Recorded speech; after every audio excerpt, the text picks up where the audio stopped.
familia, también pueden encontrar el contenido en Spotify, Amazon Music y Apple Podcast. Les dejaré los enlaces en la descripción y en los comentarios. Sin más, comenzamos.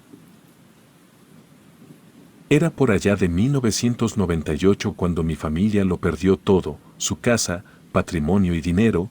Fue entonces cuando mi padre había sido despedido para la fábrica en la que trabajaba. En ese momento parecía que todo estaba perdido, así que mis padres decidieron mudarse a las afueras de la ciudad. Para comenzar de nuevo y nadie sabía lo que sucedería pues las cosas parecían marchar en orden. Mis padres rentaron un pequeño departamento ubicado en un conocido edificio, sin embargo no todos los cuartos estaban ocupados, todo lo contrario, era una zona bastante tranquila y solitaria, por lo que mi madre no permitía que mi hermano Raúl y yo saliéramos a jugar después de que se escondiera la luz del sol. Una noche mientras caminábamos junto a mis padres, después de realizar unas compras, observamos como un sujeto de aspecto muy extraño entrar a nuestro mismo edificio. Mis padres trataron de entablar conversación con aquel sujeto, sin embargo se pasó por alto las palabras y se metió de forma inmediata a su departamento. Por lo que días después otra de las vecinas le comentó a mi madre el caso de aquel hombre tan extraño. Se decía que no hablaba con nadie y que era muy raro que saliera de su departamento. Días después mi hermano Raúl se percató que del cuarto de lavado se veía la cocina de aquel hombre, así que una noche mientras todos dormíamos, mi hermano corrió a tocarme a la habitación temblando de miedo. Fue en ese momento cuando me dijo que ese hombre tenía el refrigerador lleno de carnes extrañas. En ese momento me dirigí para ver si lo que mi hermano decía era verdad.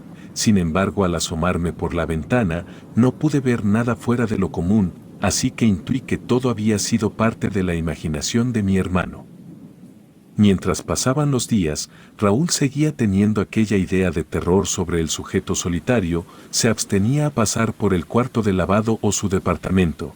Fue cuando una tarde salimos a jugar y aquel hombre salió del edificio, nos miró y siguió caminando. En ese momento mi hermano muerto de miedo corrió hacia mi madre, para decirle que ya no quería vivir en aquel lugar. Mi madre siempre estaba ocupada en otros asuntos, definitivamente aquel cambio de vida y residencia no le había sentado nada bien, por lo que fue una excusa exacta para descuidarnos y enfocarse en otras cosas más importantes, así que ante la queja de Raúl, mi madre hizo caso omiso a tales llamadas de atención de mi hermano. Al ver los distintos comportamientos de mi hermano, comencé a preocuparme, era muy raro verlo así, cada vez cambiaba más y más. Dejó de comer y su mirada ya no era la misma. Un día intenté acercarme a él para preguntarle lo que le estaba sucediendo, así que con lágrimas en los ojos, me afirmó lo desesperado que estaba y que todas las noches en su cuarto se escuchaban lamentos de personas que provenían de ese departamento, por lo que estaba seguro de que aquel hombre ocultaba algo muy delicado. Así que una noche decidí irme a dormir con él, para que pudiera estar tranquilo y principalmente saber si toda la historia que me había contado era real.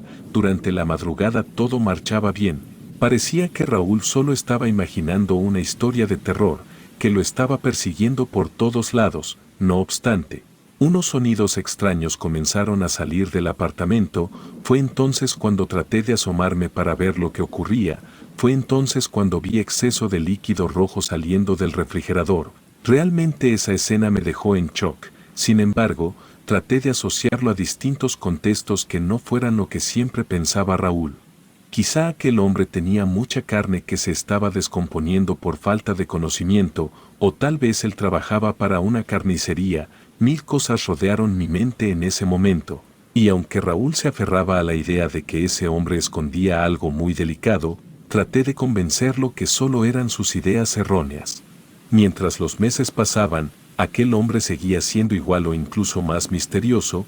Fue hasta que una noche, elementos de la policía hicieron una inspección al edificio, debido a que había desaparecido una mujer quien se le había visto por última vez rondando por esa zona. Sin embargo, aquel hombre nunca respondió al llamado de la puerta. Fue en ese momento cuando mi hermano Raúl intentó hablar con mis padres, pues él sabía que aquel hombre misterioso tenía algo que ver con la extraña desaparición. Todo comenzaba a tornarse como un rompecabezas sin fin. Las cosas se habían puesto tensas en la zona, debido a los recurrentes rondines que había en el lugar, se había vuelto muy común ver a oficiales y elementos. Sin embargo, aquel hombre había desaparecido de su departamento. Lo que nos hizo pensar que quizá tenía algo que ver con la desaparición de alguna mujer y buscaba huir, pero lo que pasaría a continuación fue algo que nos marcó de por vida a todos en el edificio. Tras la falta de respuesta de aquel hombre y su extraña desaparición, los elementos decidieron entrar al departamento para descubrir lo sucedido. Vaya sorpresa que se llevaron al encontrar velas, conjuros y diversos artículos que comprometían a ese hombre. Era como si fuera amante de la brujería, y eso no es todo. Al parecer era una persona con trastornos psicológicos, el cual lo llevaban a actuar de esa manera. Fue en ese momento cuando más que nunca deseaban encontrar a ese hombre. Todo parecía marchar normal después de la desaparición de aquel sujeto, excepto en la vida de mi hermano, quien aseguraba que el hombre regresaba por las noches al departamento. Realmente pensaba que mi hermano estaba enloqueciendo, o que al menos su realidad se había alterado de alguna forma. Así que ese mismo día decidí confrontar lo sucedido y hablar con mis padres, para que estuvieran al tanto de la situación de mi hermano Raúl. En ese momento mis padres no reaccionaron de una forma tan positiva, todo lo contrario, inclusive se molestaron de lo que estaba sucediendo a sus espaldas. A pesar de las carencias que vivíamos en esos momentos, nunca habían permitido que tuviéramos aquellos bloqueos como lo estaba teniendo Raúl, así que decididos, se armaron de valor para hablar con mi hermano por la noche y poder solucionar aquel problema que tanto lo aquejaba y que incluso lo había afectado de una forma muy fuerte. Mientras las horas pasaban, trataba de comprender lo sucedido. No sabía realmente. Había sido lo correcto poner en aviso a mis padres, así que mientras deseaba que mi hermano no me odiara, las horas pasaban y él no aparecía por la puerta principal. Fue entonces cuando se hizo de noche y la luna ya se había hecho presente, cuando mi hermano seguía sin dar señales de vida. Mi familia y yo sabíamos que estaba sucediendo algo fuera de lo común, pues mi hermano nunca había llegado tan tarde, o al menos avisaba dónde estaba. Salí al patio a buscarlo, sin embargo no había rastro de él. Era como si la tierra se lo hubiera tragado, justo en el momento en el que había confesado todo a mis padres.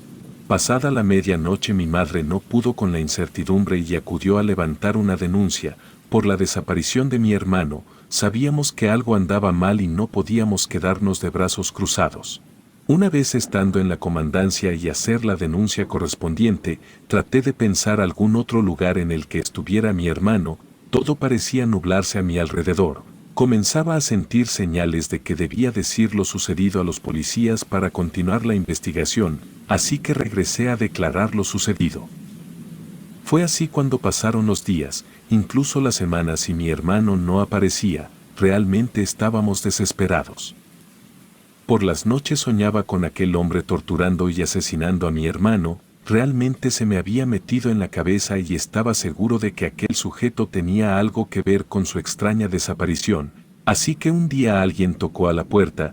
Mi madre corrió para abrir con la esperanza de que apareciera Raúl tras ella. Sin embargo, lo que vimos era una mujer de aproximadamente 40 años, estatura promedio y grandes pómulos. Rosalía se llamaba y era la madre de aquella mujer desaparecida antes de lo que sucediera con mi hermano. Rápidamente ingresó a nuestro departamento y comenzó a entablar conversación con mis padres, refiriendo que no había rastro de su hija, y en cuanto se enteró de la desaparición de Raúl, trató de buscar nuestra dirección, pues sabía que compartimos algo en común, la sospecha de aquel hombre tan misterioso. En ese momento mis padres trataron de investigar acerca de aquel sujeto, pero al parecer nadie sabía nada de su paradero. Simplemente se sabía que aquel hombre estaba involucrado con la magia negra y tenía ciertas conductas fuera de lo común. Quizá esa era la causa por la cual siempre había sido un hombre solitario, o al menos eso era lo que todo el mundo pensaba. Aquella mujer y mis padres volvieron a hacer presión a las autoridades para que abrieran nuevamente el departamento. Debían encontrar alguna pista o señal de su paradero, pues los días pasaban y parecía que aquella mujer desaparecida y mi hermano Raúl habían sido tragados por la tierra o involucrados en algún fenómeno desconocido. Todo esto parecía una pesadilla, no teníamos ninguna señal para estar bien. Todo este revuelo había causado que mi familia comenzara con problemas, incluso algunos medios de comunicación habían sacado aquella nota, como una cuestión terrorífica que aún no tenía un fin, nadie sabía qué era lo que realmente sucedió. Pero sí que había algo siniestro detrás de todo esto. Fue hasta que una noche mientras iba de camino a casa, sin ganas de vivir y con la nula esperanza de volver a ver a mi hermano, cuando una mujer de aspecto muy extraño y la cara desfigurada se acercó a mí, me dijo que ella sabía acerca del paradero de mi hermano, que lo había visto en sus sueños al lado de ella y afirmó que había sido secuestrado por aquel hombre, aquella mujer de nombre Laura. Afirmaba que mi hermano estaba vivo pero se encontraba siendo esclavo de una clase de brujería. Ella lo había soñado un par de veces, así que me dio una dirección y después de unos minutos, aquella mujer desapareció sin decir adiós. Claramente estaba confundido en aquel momento y aunque era muy joven, no sabía cómo reaccionar ante lo sucedido o si creer las palabras de aquella mujer tan misteriosa. Comentarle a mis padres claramente no era una opción debido a la credibilidad del asunto, así que un día decidí faltar al colegio y aventurarme a aquella dirección que la mujer me había dado. Alisté una mochila con todo lo necesario, pues no sabía qué era lo que sucedería, sin embargo el destino tenía algo preparado para mí que nunca imaginaría. Mientras iba de camino al lugar que la mujer misteriosa me dijo, estaba nervioso, sin embargo, eso no era impedimento para seguir adelante, sabía que las cosas iban a marchar de una forma extraña, pero algo en mí sabía que encontraría una pista. Al llegar al domicilio señalado, pude percatarme que se trataba de una casa en estado de abandono, la fachada estaba en obra negra y realmente se veía una casa de terror, en la cual nadie podría habitar o al menos eso pensaba. Al estar frente a la casa pensé que era algo absurdo, sin embargo seguí mi paso hacia la entrada, fue en ese momento cuando mi cuerpo comenzó a sentir un fuerte frío. Al escuchar la voz de aquel hombre riendo de forma terrorífica, me hizo pensar todo y nada al mismo tiempo. Como primera reacción pensé en afrontar a aquel hombre. Sin embargo sabía que estaba mal de sus facultades y no quería ser parte de la lista de los desaparecidos, mis padres no lo soportarían, así que respiré profundamente y decidí pensar una táctica, para poder entrar y posteriormente subir, sin que aquel sujeto se diera cuenta de mi presencia. Después de unos minutos que parecían una eternidad, decidí que esperaría que aquel hombre saliera del lugar, era obvio que en algún momento debía hacerlo, así que eso no demoró tanto, pues tan solo habían pasado alrededor de 20 minutos para que el hombre saliera de la casa con una mochila. En ese momento pude confirmar que la teoría y todo lo que me había dicho aquella mujer era cierto, en ese caso debía comprobar si mi hermano y la otra chica desaparecida se encontraban en sus manos, aunque lo más probable era que sí. Rápidamente corrí hacia el domicilio abandonado, con la esperanza de encontrar a Raúl. Al entrar y recorrer el lugar efectivamente se encontraba en un total abandono y descuido. El olor era desagradable y en ese momento comencé a escuchar unos gritos de auxilios. Mi corazón quedó lleno de frialdad y esperanza al detectar que aquellos ruidos eran de mi hermano, así que rápidamente me dirigí al cuarto para auxiliarlo. Parecía un milagro que él estuviera vivo. Sin embargo, su mirada era distinta a cuando desapareció. Había bajado considerablemente de peso y parecía que había sido torturado de diversas formas posibles. Él se encontraba encadenado en un tubo que conectaba uno de los cuartos con las escaleras principales. Fue ahí cuando busqué entre mi mochila algo que me pudiera ayudar para auxiliar a mi hermano y poder romper aquellas cadenas. Traté de movilizarme lo más pronto posible, debido a que Raúl se encontraba en un pésimo estado y sabía que en cualquier momento, el hombre volvería al lugar, así que después de varios intentos, pude lograr romper la cadena y liberar a mi hermano. Mientras corríamos hacia la salida, no pude evitar pensar en aquella chica que también había desaparecido, así que mientras le preguntaba a Raúl sobre ella, me afirmó que no se encontraba en ese lugar, que en el camino me explicaría. Mientras llegábamos a la salida, me pude percatar de todos los artículos de brujería que se encontraban, Parecía una casa del terror, pues había bastantes objetos peculiares que recuerdo a la perfección. Las cosas marchaban de una forma muy rara. Pareciera que aquel sujeto había sido condenado a una maldición y por eso debía de realizar ciertos rituales que implicaban la vida de otras personas. Mientras mi hermano y yo corríamos lo más que podíamos, algo dentro de mí tenía miedo de volver a encontrarse con aquel hombre. Mi hermano estaba en un estado crítico, sin embargo, no podía dejar pasar más tiempo para preguntarle acerca de la chica que había desaparecido y quien se suponía se debía encontrar con él. A lo que Raúl respondió que aquella chica había perdido la vida días antes, por lo que aquel episodio había sido muy traumante para él. Supuestamente aquel hombre había usado a mi hermano y a la chica para un ritual extraño. Sin embargo, no sabíamos el origen de todo eso y en ese momento mi hermano sacó de su sudadera unos papeles importantes. Se trataba de una acta de nacimiento de aquel hombre, una fotografía de él y otra de la chica que había desaparecido y después perdido la vida. Realmente estaba muy confundido y lo estuve aún más al analizar la fotografía de la joven, quien se me hacía una persona muy familiar o que al menos había visto en alguna parte. Tomamos un tren de regreso a casa, pero sabíamos que debíamos huir o hacer algo al respecto, pues era evidente que el hombre podría regresar por mi hermano y seguir con su jugada. Después de un largo viaje llegamos a casa. Mi hermano muerto de miedo abrazó a mis padres y les entregamos los documentos importantes, los cuales podrían ayudar a la investigación de aquel sujeto. En ese momento Rosalía, la madre de la chica desaparecida, llegó al departamento para suplicarle a Raúl que le dijera qué era lo que le había sucedido a su hija. Sin embargo, él afirmó que ella había muerto, lo cual nos tenía bastantes confundidos, porque en ningún momento había visto el cuerpo y no sabíamos específicamente qué había sucedido. Fue ahí cuando todo tuvo sentido. Mi memoria asimiló todas las piezas de aquel rompecabezas tan tenebroso. Pues en ese momento mi madre me preguntó preocupada cómo era que sabía del paradero de mi hermano. Fue ahí cuando supe que aquel siniestro que había aparecido en medio de la oscuridad aquella noche, se trataba de la chica desaparecida, quien al parecer no pudo salvar su vida, pero sí la de mi hermano. Fue por eso que me envió para su rescate. Al platicarle eso a mis padres y a la señora Rosalía, todo parecía tornarse tan confuso. Las cosas eran demasiado extrañas para ser verdad y no sabían cómo reaccionar. Las cosas se estaban saliendo de control y de una u otra forma, sabíamos que aquel sujeto podría reaparecer en cualquier momento. Tras la poca respuesta de las autoridades para seguir con el caso, mis padres y la señora Rosalía optaron por ir con un brujo, aquellos que leen las cartas y predicen lo que sucede, pues su desesperación era tan grande que decidieron hacerlo, mientras aquel hombre confundido afirmaba que la intención era un grave hechizo.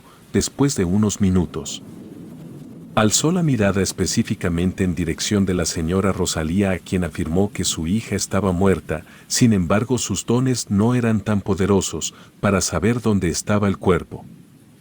Mientras mis padres salían confundidos de aquel local de santería y brujería, doña Rosalía estaba destrozada. Había perdido a su única hija y todo por culpa de la brujería y aquel hombre que se aferró a ella. Mi hermano cada vez cambiaba de actitud, comenzaba a aislarse de las personas, se negaba a convivir o al menos a hablar del tema. Fue en ese momento cuando mis padres decidieron mudarse lejos y olvidar aquella etapa de nuestra vida. Fue ahí cuando nos desconectamos de todos y todo, y aunque seguía abierta una carpeta de investigación que implicaba a mi hermano y familia, mis padres decidieron que era lo mejor para mi hermano. Así que después de años nunca supimos el origen de aquel hombre y lo que había sucedido. Sin embargo, mi hermano y yo, a pesar de que han pasado varios años, seguimos soñando e incluso escuchando a aquella chica que pide auxilio.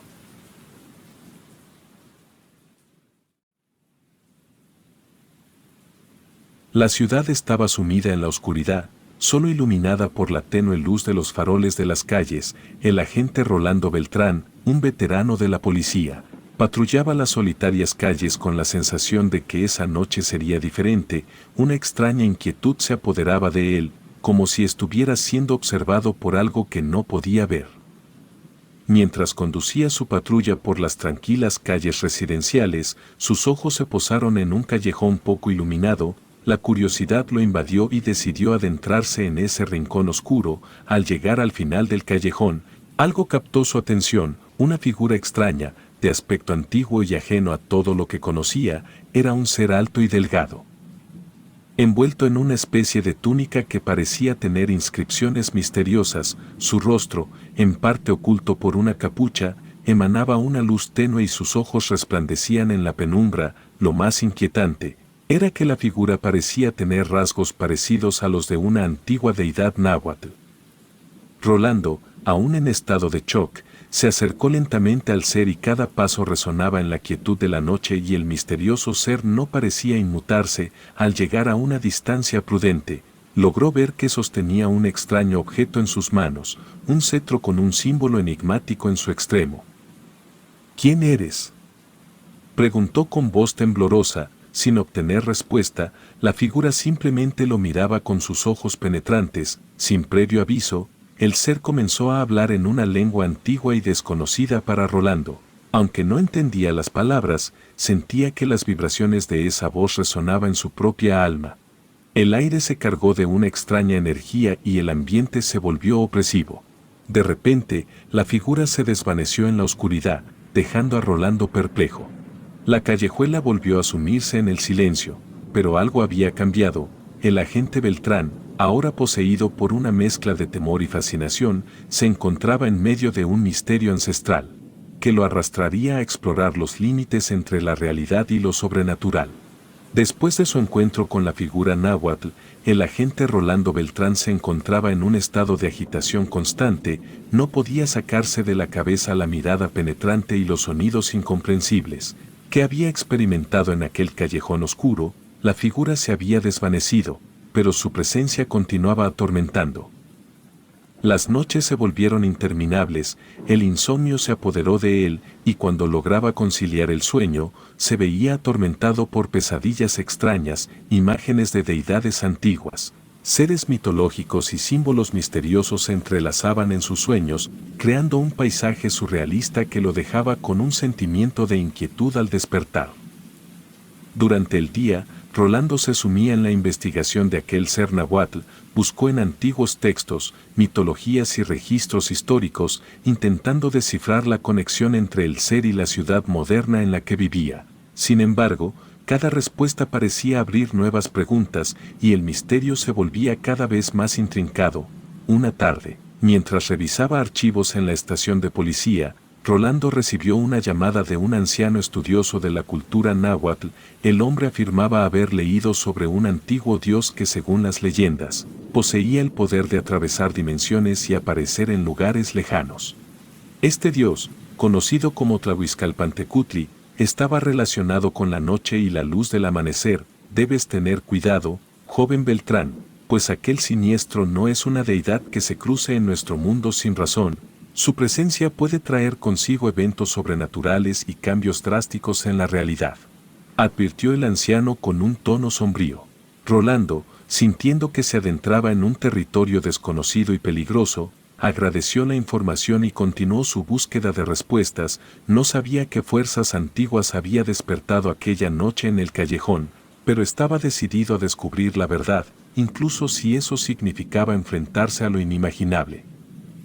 A pesar de las advertencias de sus colegas en la estación de policía, el agente no podía apartar su mente de la búsqueda de respuestas. La obsesión lo consumía y cada pista, por pequeña que fuera, se convertía en un faro que lo guiaba hacia la verdad detrás de la figura náhuatl.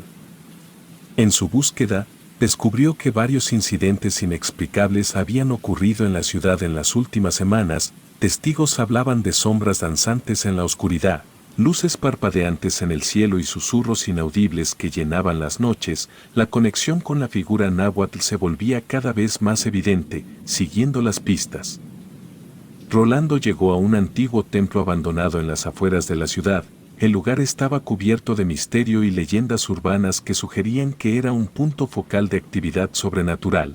Decidió adentrarse en el templo, armado con la determinación de desentrañar los secretos que yacían ocultos en su interior. A medida que avanzaba por los pasillos sombríos y desgastados del templo, Rolando podía sentir la presión en el aire, como si estuviera entrando en un reino más allá de lo tangible. De repente, una luz tenue iluminó una sala en el corazón del templo, revelando un altar adornado con símbolos náhuatl. Frente al altar, la figura náhuatl se materializó una vez más, su presencia emitiendo una energía ancestral. Esta vez la presencia no estaba sola, sombras danzantes se movían a su alrededor, como si fueran extensiones de su propia esencia. A pesar del temor que lo embargaba, la determinación de Rolando no flaqueó, pues quería saber la verdad detrás de este ser misterioso y las fuerzas que había desencadenado en la ciudad, pero al adentrarse más en el templo, estaba a punto de descubrir que algunas verdades eran tan oscuras que preferiría no haberlas conocido. Una mujer de edad avanzada entró a la comisaría con paso firme, su rostro surcado por arrugas que contaban historias de muchas lunas. Sus ojos, profundos y sabios, escudriñaron la sala hasta posarse frente a Rolando, quien estaba absorto en estudios y mapas sobre el fenómeno náhuatl. La mujer se acercó con determinación, llevando consigo una energía ancestral que captó la atención de todos en la estación. Sin necesidad de presentarse, comenzó a hablar con el agente Beltrán, revelando su conocimiento sobre los nahuales y las fuerzas que estaban en juego. Agente Beltrán, he seguido el rastro de la presencia náhuatl que usted ha encontrado. Estos seres son guardianes de dimensiones interconectadas y en ocasiones actúan como protectores o mensajeros entre el mundo de los mortales y los dioses antiguos, declaró la mujer con una serenidad que dejó a todos boquiabiertos. Le explicó que la figura que había encontrado era un nahual, una entidad con la capacidad de transitar entre planos de existencia. Advirtió que los nahuales eran seres delicados y equilibrados, y la interferencia humana podía perturbar su propósito.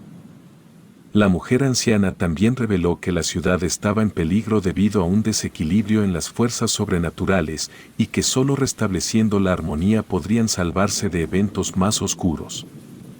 Con cada paso, el misterio de los nahuales se volvía más intrincado, llevando a Rolando y la mujer anciana a un viaje que desentrañaría secretos enterrados en las raíces de la ciudad y más allá. Una noche, mientras el agente Beltrán y la mujer continuaban su búsqueda de respuestas, el aire se volvió denso y cargado de una energía inquietante.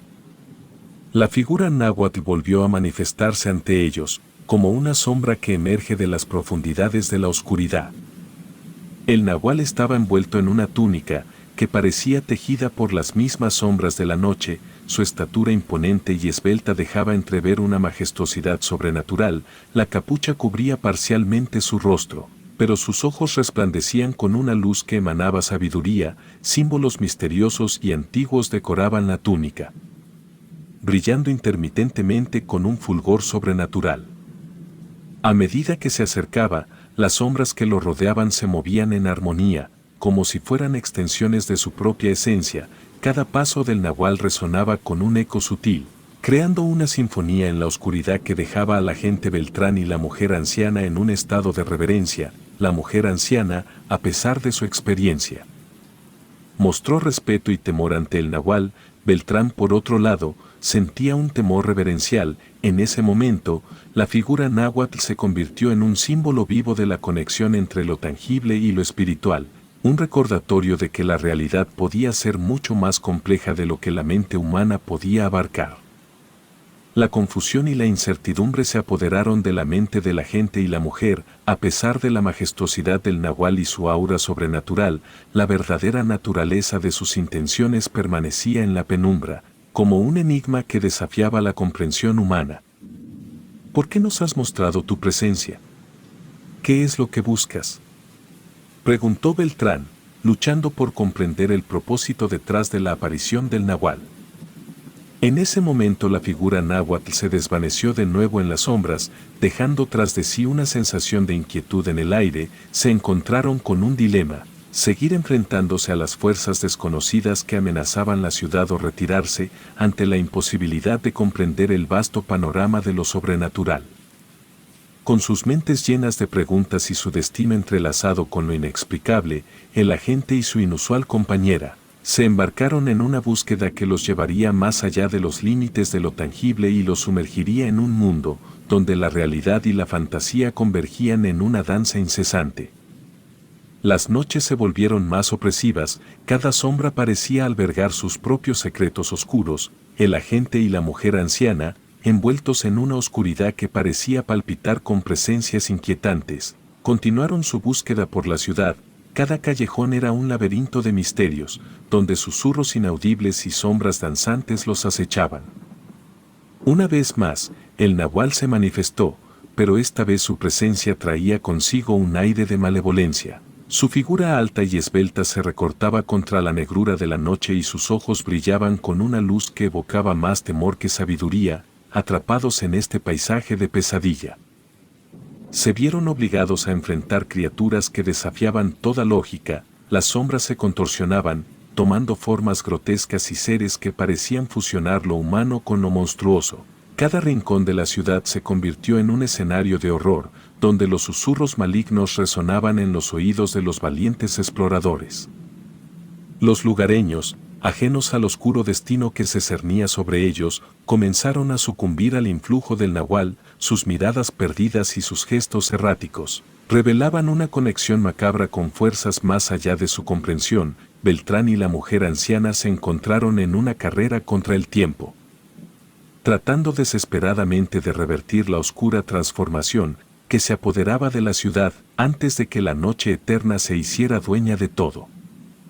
A medida que avanzaban por callejones y avenidas desoladas, el terror se intensificaba, la figura del nahual, ahora más amenazadora que antes, los perseguía en cada esquina, una presencia omnipresente que desafiaba cualquier intento de escape en esta oscura pesadilla.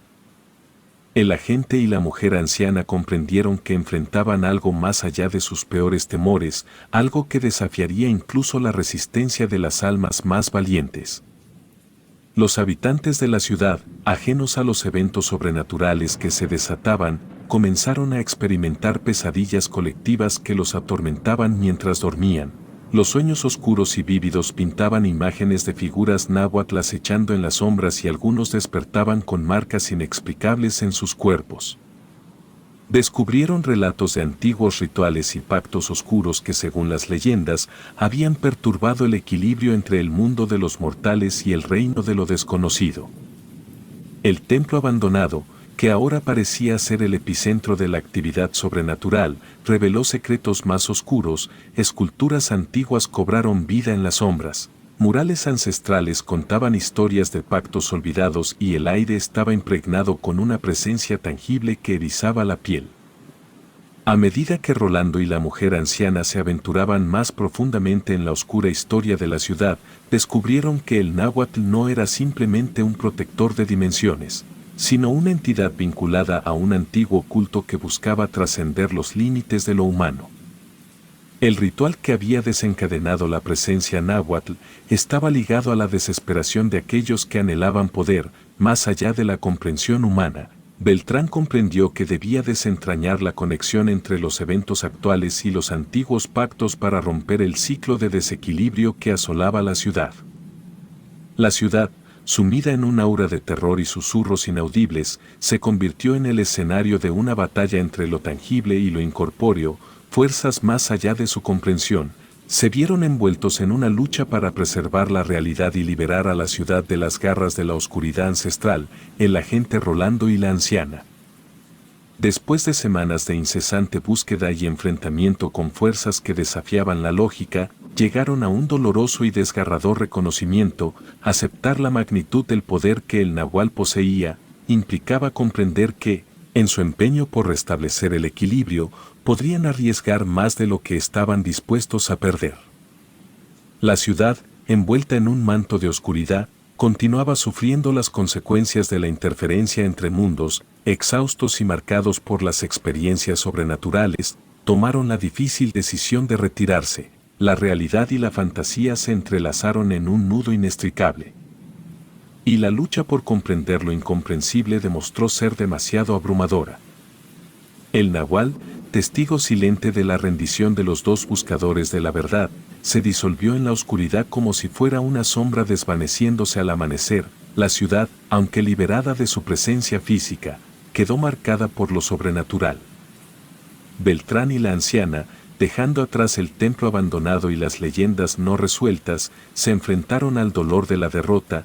La realidad se tornó en una mezcla de temor y resignación, mientras la ciudad continuaba siendo el reflejo de una intersección entre lo tangible y lo espectral.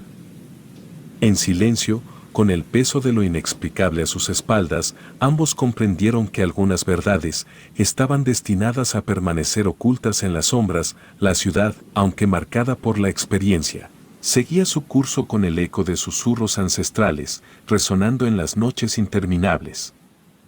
La historia de Rolando y la anciana se volvía parte de la leyenda urbana, un recordatorio de los límites que la mente humana enfrenta al enfrentarse a lo desconocido. La ciudad, envuelta en el velo del tiempo, había relegado la presencia del nahual a los rincones más oscuros de su memoria colectiva.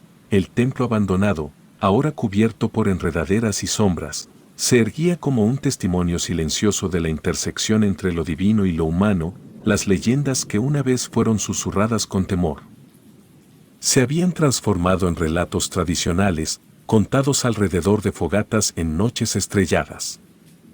La figura del nahual se había convertido en el epicentro de una leyenda que cautivaba a las generaciones venideras. La ciudad, con su arquitectura y calles impregnadas de historia, se había convertido en un crisol donde lo real y lo místico se mezclaban, formando una narrativa que era tanto aterradora como fascinante.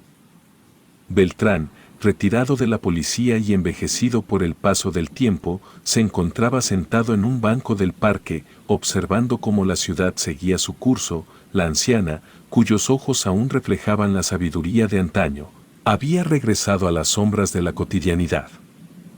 La leyenda del nahual persistía en las mentes de aquellos que compartían historias en los cafés y plazas. La gente, al narrar los eventos que ocurrieron muchos años atrás, añadía un toque de misterio y asombro a sus relatos. El nahual se había convertido en una parte inextricable de la cultura de la ciudad, una leyenda que evocaba tanto temor como admiración. Y así, la ciudad seguía su curso, entretejiendo lo tangible y lo mitológico en su relato urbano. El nahual, ahora una figura inalcanzable en el tejido del pasado, perduraba en la tradición oral, recordándoles a todos que algunas historias, aunque enterradas en las sombras del tiempo, nunca dejan de susurrar su presencia en las noches interminables. Relatos escritos y adaptados por Andrea Lezama.